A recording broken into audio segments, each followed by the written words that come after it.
Samuel, and we'll do a couple chapters tonight, 14 through 17. One day, Jonathan, son of Saul, said to his young armor-bearer, "Come, let's go over to the Philistine outpost on the other side." But he did not tell his father. Saul was staying on the outskirts of Gibeah under a pomegranate tree in Migron. With him were about 600 men, among whom was Ahijah, who was wearing an ephod. He was the son of Ichabod's brother, Ahitub, son of Phinehas, the son of Eli, the Lord's priest in Shiloh.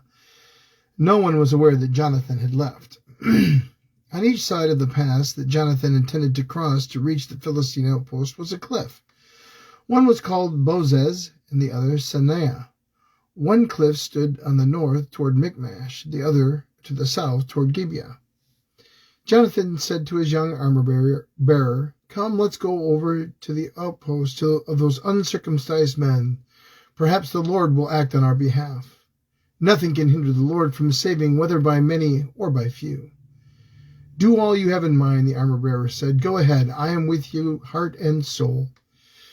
Jonathan said, "Come on, then. We will cross over toward them and let them see us. If they say to us, 'Wait there until we come to you,' we will stay where we are and not go up to them. But if they say, 'Come up to us,' we will climb up, because that will be our sign that the Lord has given them into our hands." So both of them showed themselves to the Philistine outpost.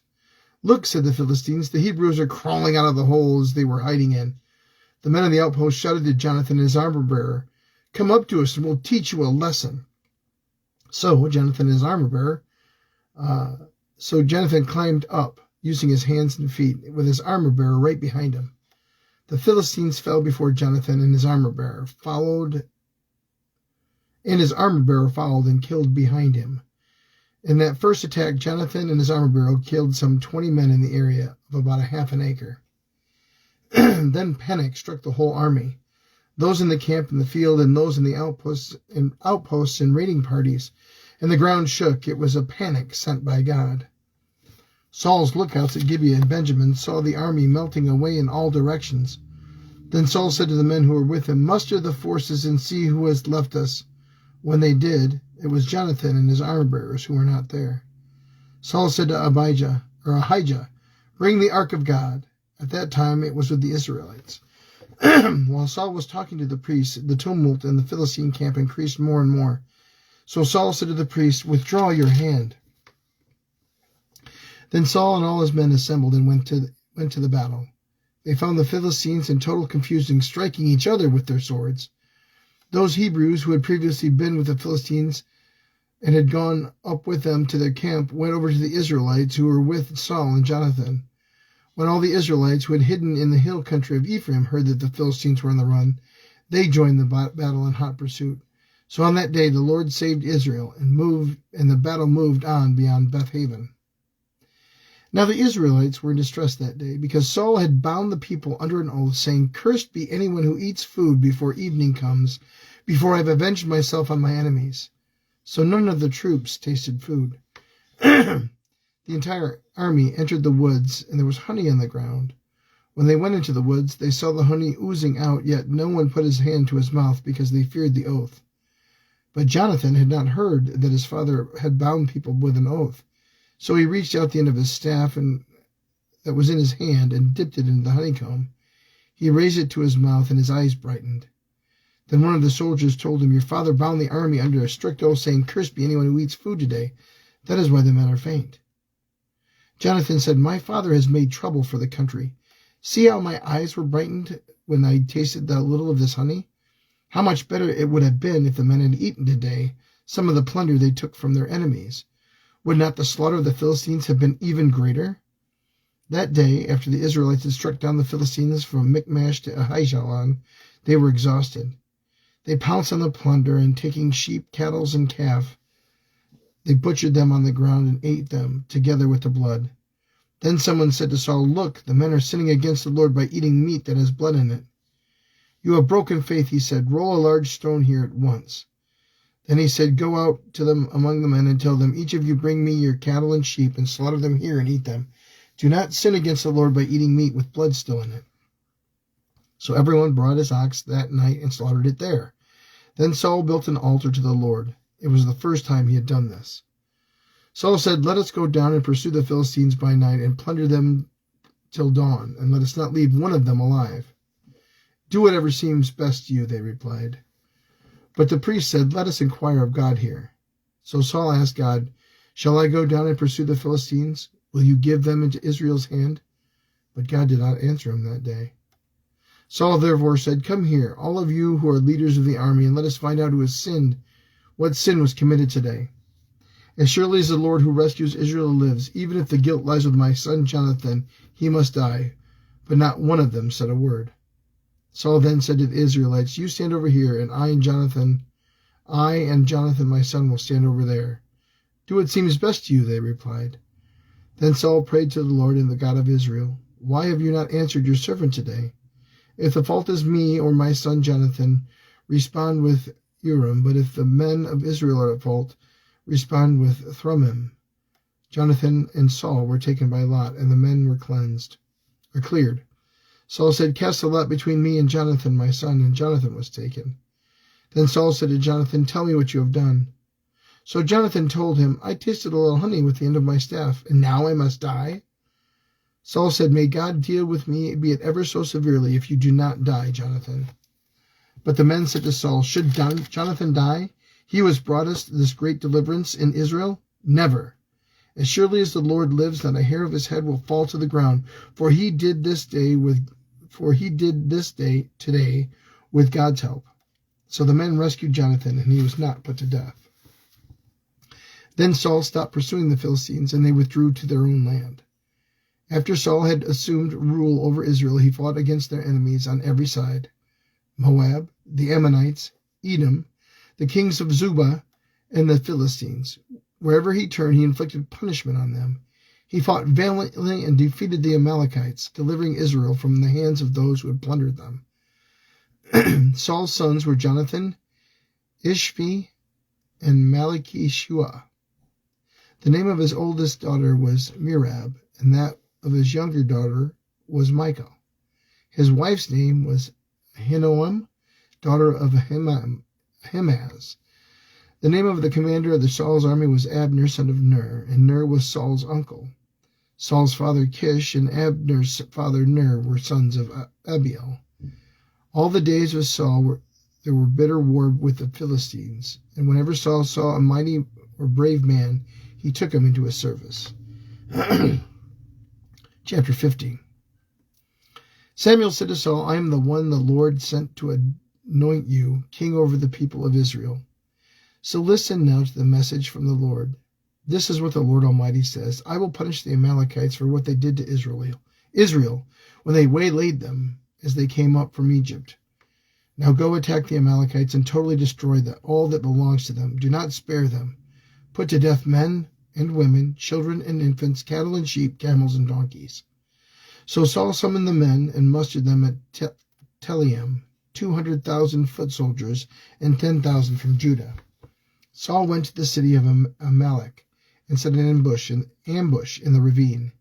Then he said to the Kenites, "Go away, leave the Amalekites, so that I do not destroy you along with them. For you showed kindness to all the Israelites when they came up out of Egypt."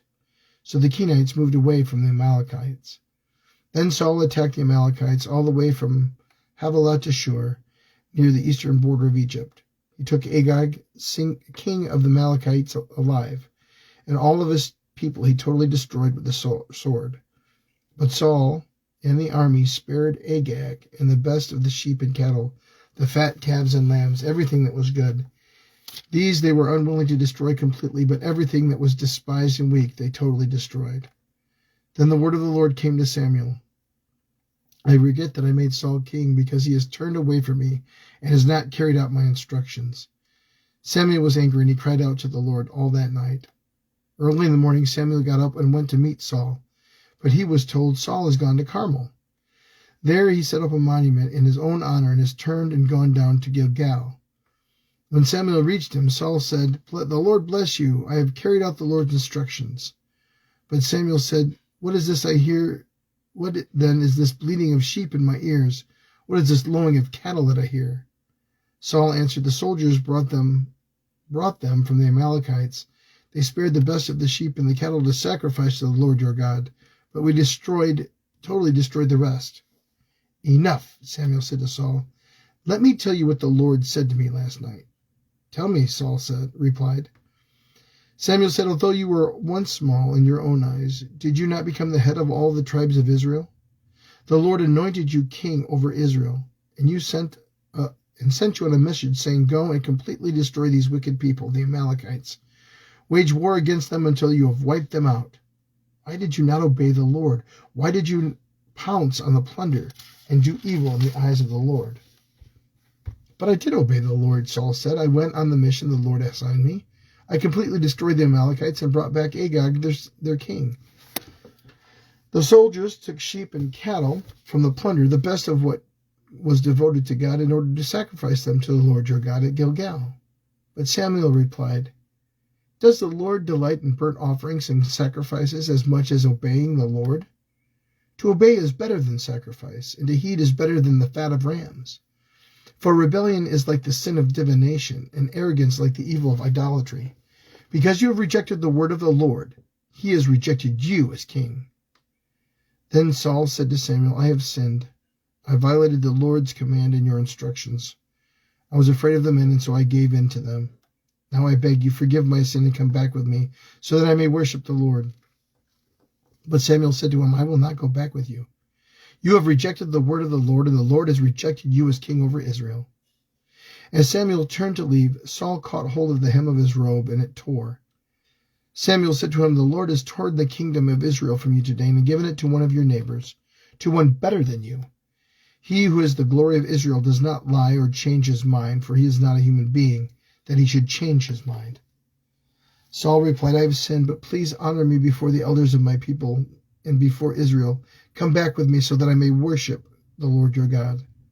So Samuel went back to Saul, and Saul worshipped the Lord. Then Samuel said, "Bring Agag of the Amalekites." Agag came to him in chains, and he thought, "Surely the bitterness of death is past."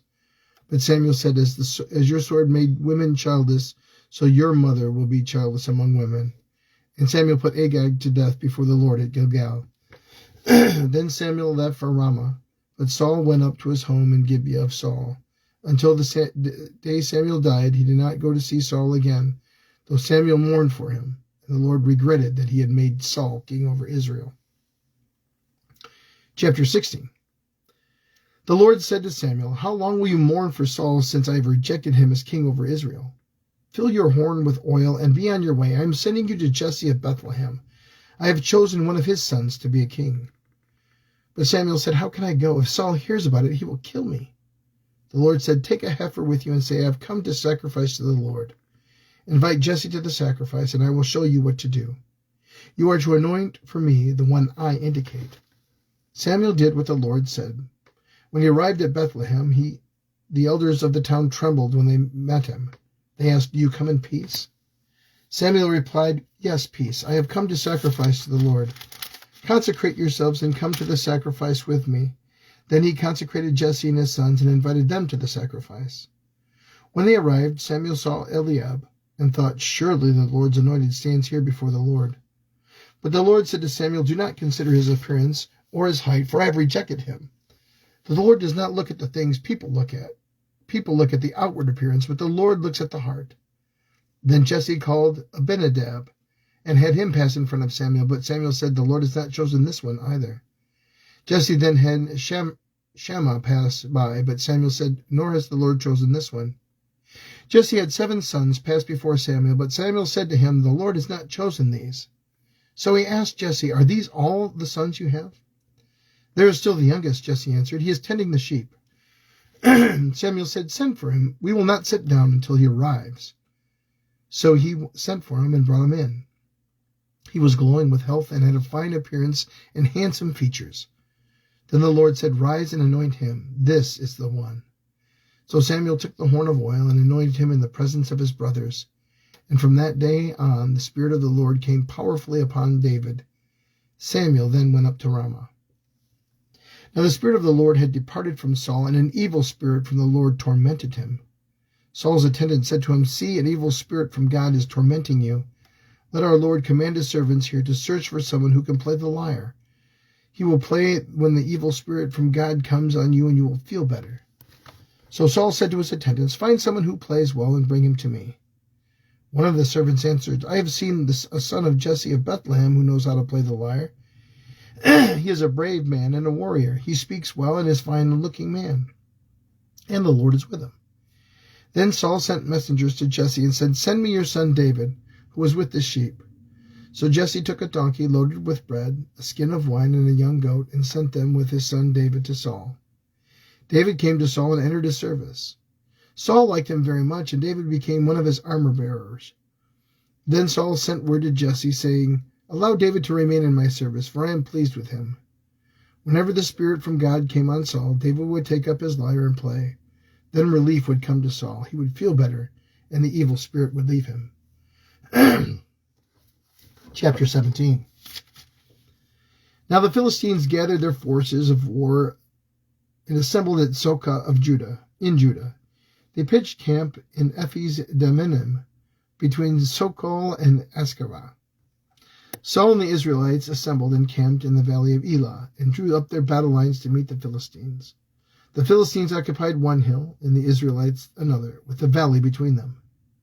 A champion named Goliath, who was from Gath, came out from the Philistines' camp. His height was 6 cubits and a span.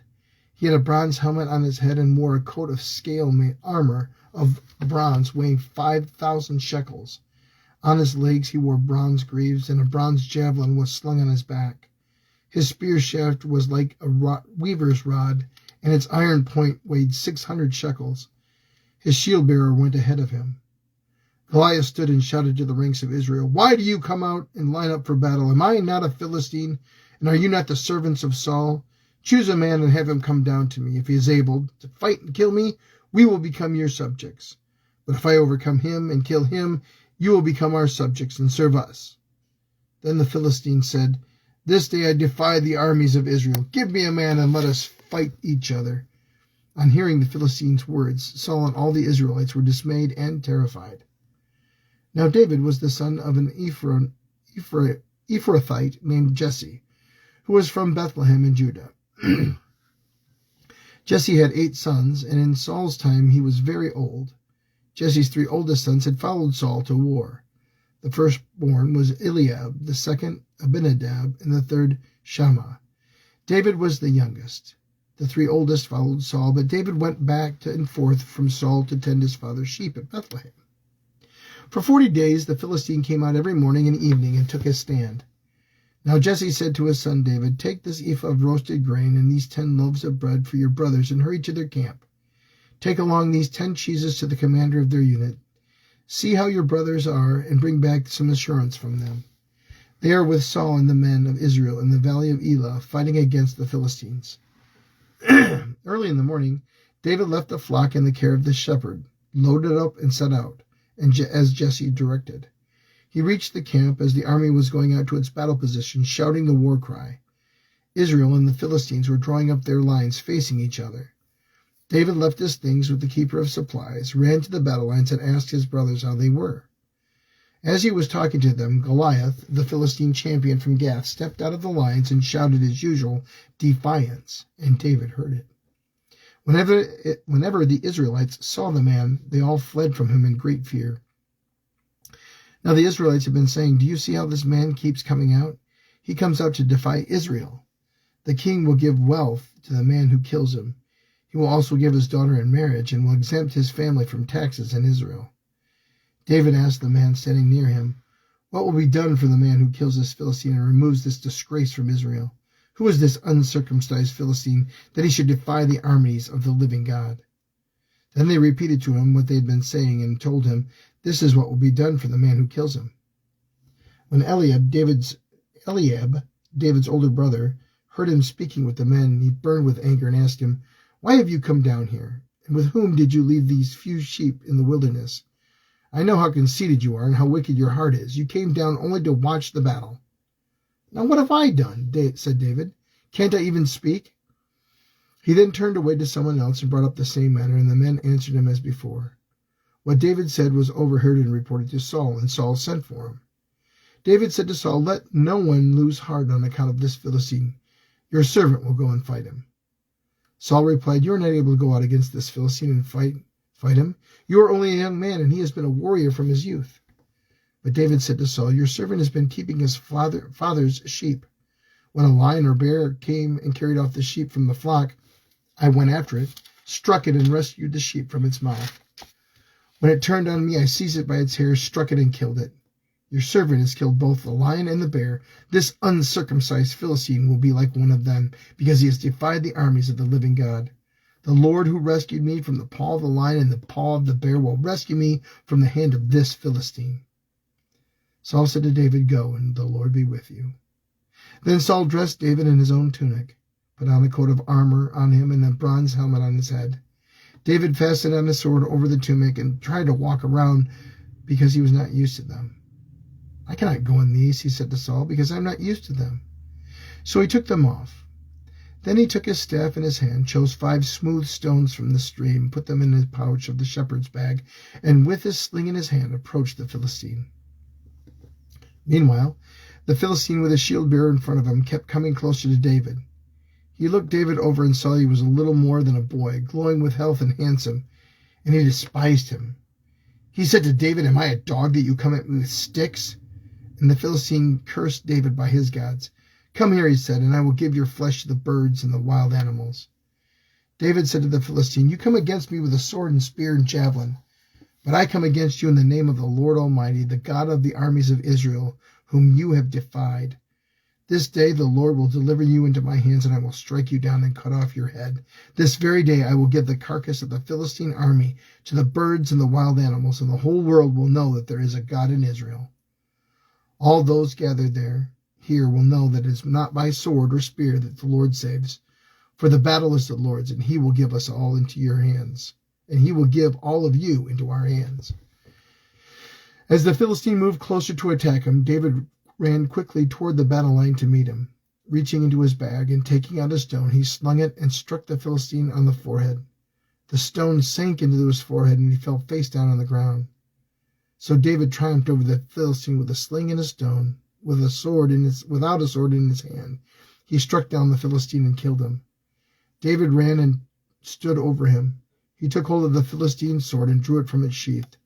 After he killed him, he cut off his head with the sword. When the Philistines saw that their hero was dead, they turned and ran. Then the men of Israel and Judah surged forward with a shout and pursued the Philistines to the entrance of Gath and to the gates of Ekron. Their dead were strewn along the Shaharan road to Gath and Ekron. When the Israelites returned from chasing the Philistines, they plundered their camp. David took the Philistine's head and brought it to Jerusalem. He put the Philistines' weapons in his own tent. As Saul watched David going out to meet the Philistine, he said to Abner, commander of the army, "Abner, whose son is that young man?" Abner replied, "Assuredly as you live, your majesty, I do not know." The king said, "Find out whose son this man is." As soon as David returned from killing the Philistine, Abner took him and brought him before Saul, with David still holding the Philistine's head. "Whose son are you, young man?" Saul asked him. David said, "I am the son of your servant Jesse of Bethlehem." 1 Samuel, chapters 14 through 17. The Word of God for the people of God. Thanks be to God.